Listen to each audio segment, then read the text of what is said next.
என்னென்ன செய்யணுமா இருந்த இடத்துல செய்யுங்க. பிரச்சனை வெளியில வராம அங்கேயே செய்யுங்க.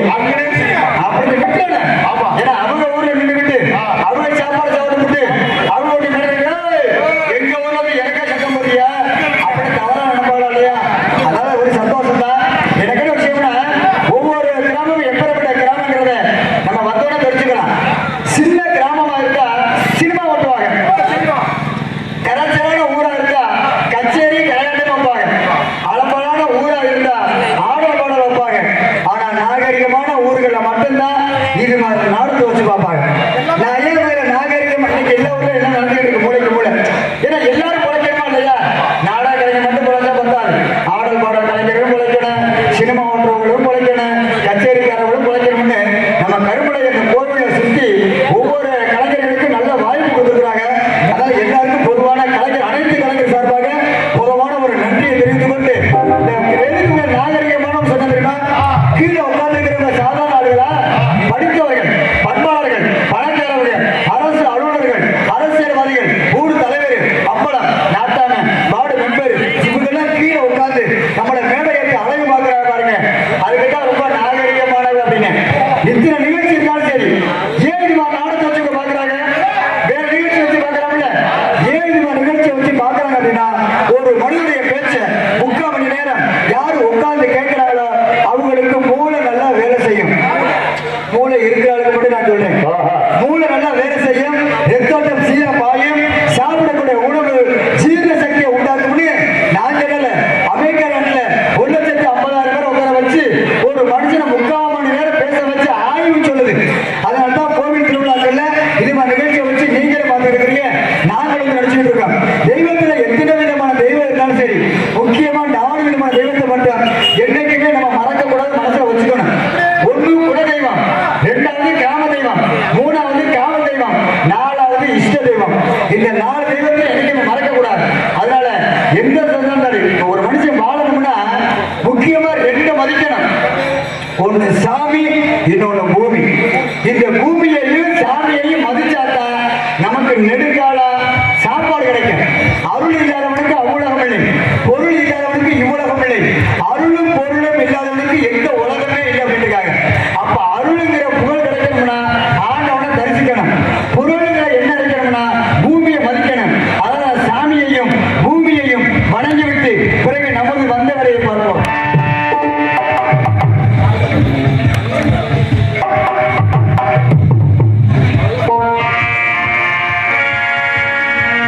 முத்து நல்லு போட்டா முத்து நல்ல ஆக்கும், சித்தனவன் வாழும் எங்கள் ஊரு ஒத்துமையா கூடி பக்தியோடு நாடி தந்தனத்தம் சொல்லி சொல்லி பாடி சாமியே எங்கள் பூமி அம்மா செய்ய பூஜையம்மா,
10 பெண்கள் தான் ஒரே சட்டமா தான் இருக்கு.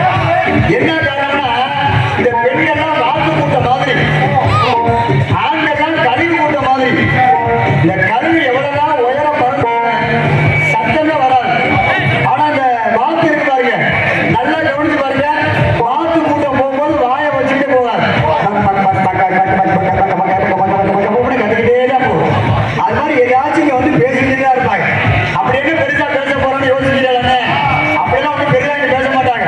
இங்க வந்து உட்கார்ந்துக்கிட்டு பாண்டியேஸ்வரி, பாரதி கண்ணம்மா, பாக்கியலட்சுமி, செம்பருத்தி, சுந்தரி, தாமரை, இது மாதிரி தொடர் நாட்டை பூரா பேசி, நம்ம அந்த சீரியல் நாட்டை பூரா பேசி நம்ம நடத்துக்கு எடுத்து அள்ளி வச்சு பிடிப்படுவாங்க.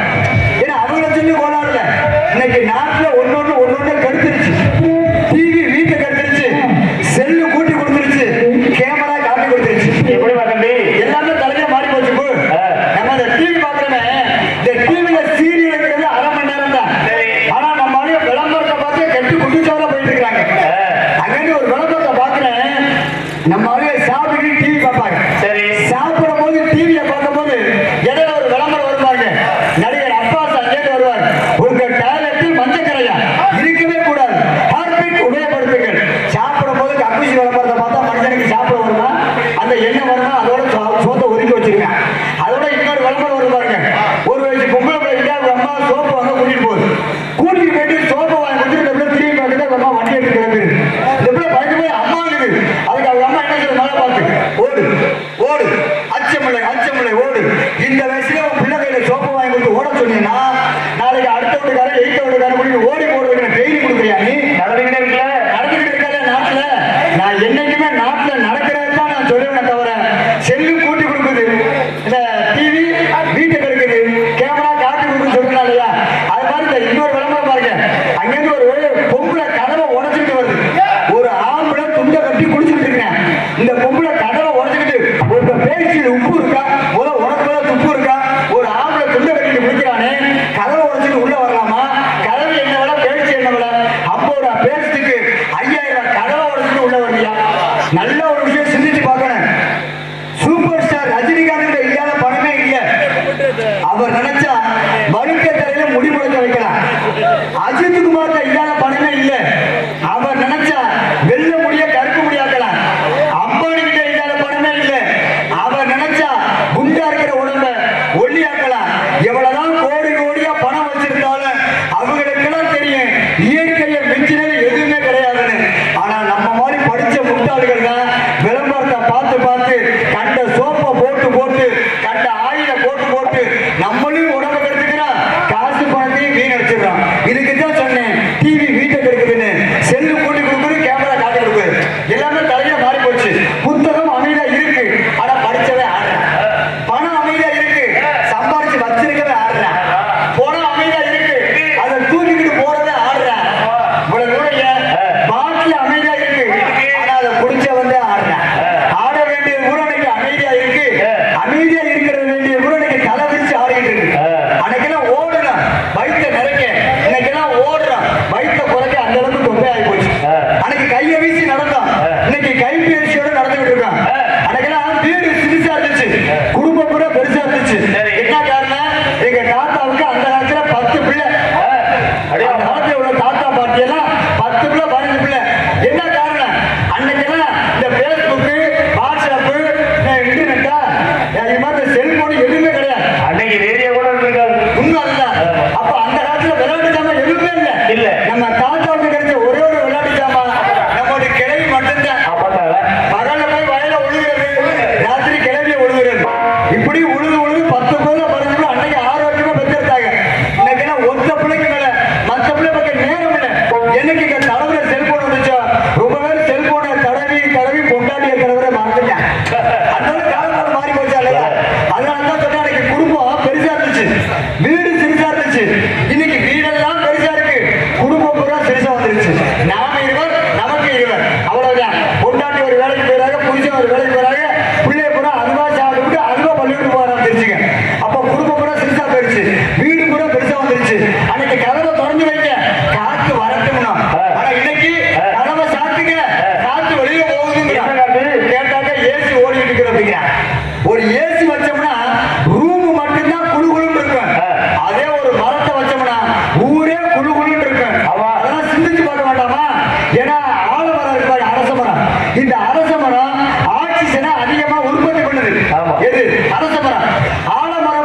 மரமும் புயல் வேகத்தை சூறாவளியை கட்டுப்படுத்துது. தென்னை மரம் இருக்கு பாருங்க, நீருடைய நிலத்தில் இருக்க நீரை சேமிச்சு வைக்குது.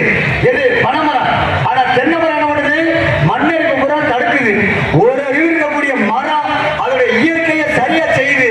ஆனா 6 அறிவு இருக்கக்கூடிய மனுஷன் ஒரு அறிவு இருக்கக்கூடிய மரத்தை பூரா வெட்டிச்சு ஆக்கிறான்.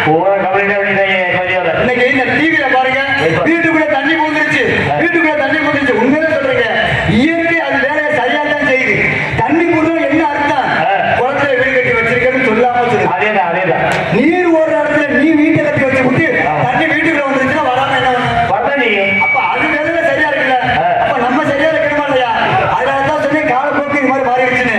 மனுஷன் உயிர் வாழ்றதுக்காண்டி வீட்டை கட்டுனா, வீட்டு மேல நம்பிக்கை இல்லாம கதவை போட்டான். சரி. கதவு மேல நம்பிக்கை இல்லாம பூட்டை போட்டான். பூட்டு மேல நம்பிக்கை இல்லாம நாயை வளர்த்தான்.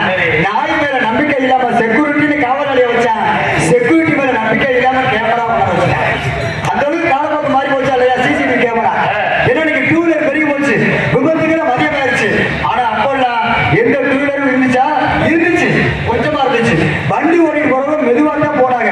மேடு பள்ளத்தை பார்த்தா பிரேக் போட்டு வண்டி ஓட்டினாங்க. ஆனா இன்னைக்கு அப்படியா இருக்கு?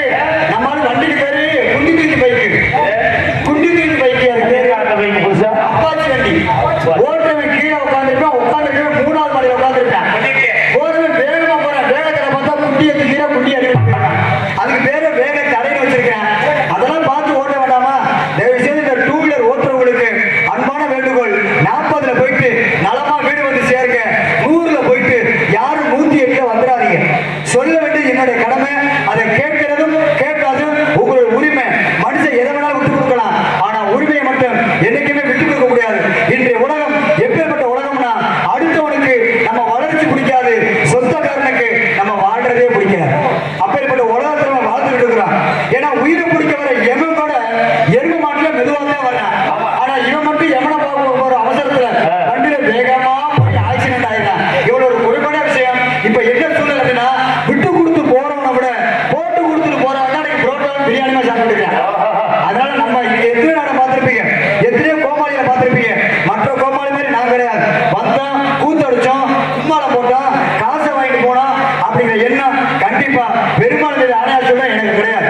நம்மளால முடிஞ்ச கருத்துக்களை மக்களுக்கு சொல்லணும். போற ஊர்கள்ல 400 பேர் வேண்டாம், ஒரு ஊருக்கு வெறும் 4 பேர் நான் சொல்றதை கேட்டு நடந்தா அதுவே தெய்வத்துக்கு செய்யக்கூடிய இறை சேவையாக இந்த கலை சேவையை செய்து கொண்டிருக்கிறேன். என்ன காரணம்னா, ஒரு பையன் கேட்டு அப்பா கூப்பிட விளையாட கூப்பிட்டுருக்கிறேன். அப்பா வாப்பா விளையாட விளையாட விளையாட. அப்ப வந்தாரா? அப்பா பேப்பர் படிச்சுட்டு இருந்தார். சரி. பேப்பர் படிக்கும் போது கூப்பிட்டு பார்த்தா அவங்க அப்பா கோவம் வந்துருச்சு. படிச்சுட்டு இருந்த பேப்பரை பரட்டு கிழிச்சிட்டார். கிழிச்சு போட்டுக்கிட்டு, ஏய் அதுல உலக வரைபடம் இருக்குது, அந்த உலக வரைபடத்தை சரி பண்ணி கொடு அப்படின்ட்டு ஒரு போயிட்டார். ஏன்னா அப்பதானே இங்கிலீஷை தாங்க முடியாது. அப்புறம் போயிட்டார். இவன் பாருங்க 5 நிமிஷத்துல உலக வரைபடத்தை சரி பண்ணி கொடுத்துட்டான். அப்பாவுக்கு பெரிய ஆச்சரியம்.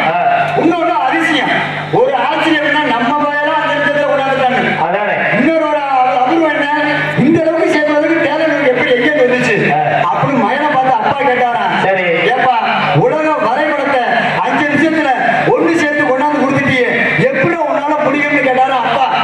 அதுக்கு தான் மயன் சொன்னானா, அப்பா நீங்க கிழிச்சு போட்ட பேப்பருக்கு பின்னாடி மனிதனுடைய முகம் படம் இருந்துச்சு, மனிதனுடைய முகம் இருந்துச்சு.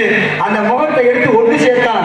அந்த ஒண்ணு சேர்த்த உடனே பின்னாடி திருப்பி பார்த்தா உலக வரைபடம் சரியா வந்துருச்சு. எனக்கு அமெரிக்கா எங்க இருக்குன்னு தெரியாது, சிங்கப்பூர் எங்க இருக்குன்னு தெரியாது, ஈரான் எங்க இருக்குன்னு தெரியாது, மலேசியா எங்க இருக்குன்னு தெரியாது.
உயர்ந்தது TRK எங்ககிருஷ்ண குமார விஜய பூஜை நாயக்கர் மருகாபுரி ராவண்ணா பேனா பொதுச்சாமி கவுண்டர் நாட்டாமை மாலைக்கட்டுப்பட்டி உயர்ந்தது விஜயன் நாயக்கர் மணியம் கருமலை ஆகியோர்கள் தலைமையிலும் திருமதி பழனியம்மாள் மற்றும் சேட்டு என்ற ஏழுமலை ஊராட்சி மன்ற தலைவர் மா புதுப்பட்டி திருமதி ராஜேஸ்வரி சின்னு மூனா கவுன்சிலர் ஆகியோர்கள் முன்னிலையிலும் தமிழகத்தில் தலை சிறந்த நாடக கலைஞர்கள் பள்ளி திருமணம் என்னும் நாடகம் அதிகரிசியாக விவரங்க முறைகளே நடைபெற்று கொண்டிருக்கிறது. என் நாட்டில் இருக்கக்கூடிய நடிகர்கள் பக்கமேலக்காரர்கள் தாங்களுக்கு தெரிந்தால் தெரியாவிட்டாலும் சொல்வது எங்கள் கடமை என்று தெரிவித்துக் கொண்டு சென்றடமெல்லாம் சீரும் சிறப்பும் பிறப்புரை பெற்று வரும் அன்பு திருவாளர் உங்கள் வீட்டு மைந்த சிவகங்கை சீமையை சேர்ந்த சிங்க ராஜா அவர்கள் வரங்க மடைகளே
ஏன் மூர்த்தி அவர்கள் ஆடோண்டை சேர்ப்பார்கள்.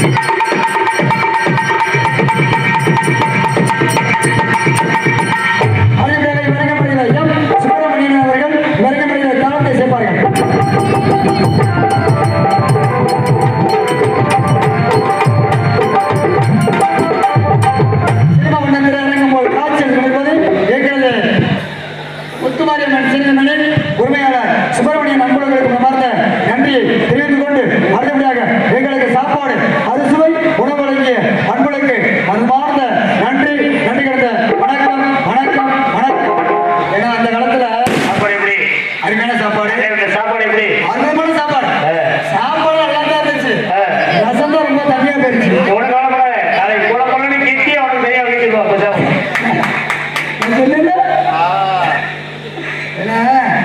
அந்த காலத்துல சாப்பிட்டாங்க, இப்போ வந்து சாப்பிடுறாங்க. அந்த காலத்துல ஏழையெல்லாம் கூழு குறிஞ்சாக்கிற சாப்பிட்டாங்க, பணக்காரங்க மட்டும்தான் சோத்து சாப்பிட்டாங்க, வசதி இல்லாம. ஆனா இன்னைக்கு ஏழையெல்லாம் சோத்தை சாப்பிடுறாங்க, பணக்காரங்க கூட ஏன்னு பெரிய போச்சு. அன்னைக்கு மனுஷன் சொத்து சோத்தோட வாழ்ந்தான், இன்னைக்கு சுகரு பிரஷரோட ரொம்பவே வாழ்ந்துக்கிறாங்க. அப்பேற்பட்ட காலப்போக்கு அதனால சாப்பிட வேண்டிய அன்புள்ளவர்களுக்கு மனமார்ந்த நன்றியை தெரிவித்துக் கொண்டு அடுத்ததாக இவரைக்கும் இடையே உங்கள் மத்தியில் நாங்கள் சிறியதாக பேசிக் கொண்டிருந்தால் உங்களுக்காக எல்லாம் தெளிவாக கிணறு ஆடியோ நமது கணபதி ஆடியோ கணபதி ஆடியோ என்ற நாடகத்திற்கு சிறந்த மேடை அமைத்து தந்த மேடை அமைப்பாளர் ஆசத்துறை அன்பு திருவாளர் நமது மதுபட்டான் டெக்கரேஷன் மற்றும் பந்தல் பிள்ளைக்கும்படி சேர்ந்த அன்புலங்கள் சிறந்த முறையிலே கொட்டகை பந்தல் அமைத்துள்ளார்கள். அவர்களுக்கு மனமார்ந்த நன்றியை தெரிவித்துக் கொண்டு அடுத்தபடியாக இந்த நாடகத்தை காண்பதற்கு உங்கள் அனைவரையும் அன்போடு வருக வருகிற அழைப்பவர்கள் உபயோகதாரர்கள் மற்றும் ஊர் பொதுமக்கள் மற்றும் இளைஞர்கள் மாலைக்கட்டுப்பட்டி அன்பு கிராமத்தார்கள் அனைவரும் இந்த நாடகத்தை காண்பதற்கு உங்களை அன்போடு வருக வருகிற அழைக்கின்றார்கள் என்று தெரிவித்துக் கொண்டு இந்த நாடகத்தை அமைத்து தந்த நாடு அமைப்பாளர் அன்பு திருவாளர் உங்கள் நியமனம் பெற்ற தோப்புப்பட்டியை சேர்ந்த TNSTC நடத்துனர் அன்பு திருவாளர் பழனிசாமி அவர்கள் இந்த நாடகத்தை அமைத்துள்ளார்கள். மற்றும் மானா போனா அழகன் மாலைக்கட்டுப்பட்டி MKM மணி யூடியூப்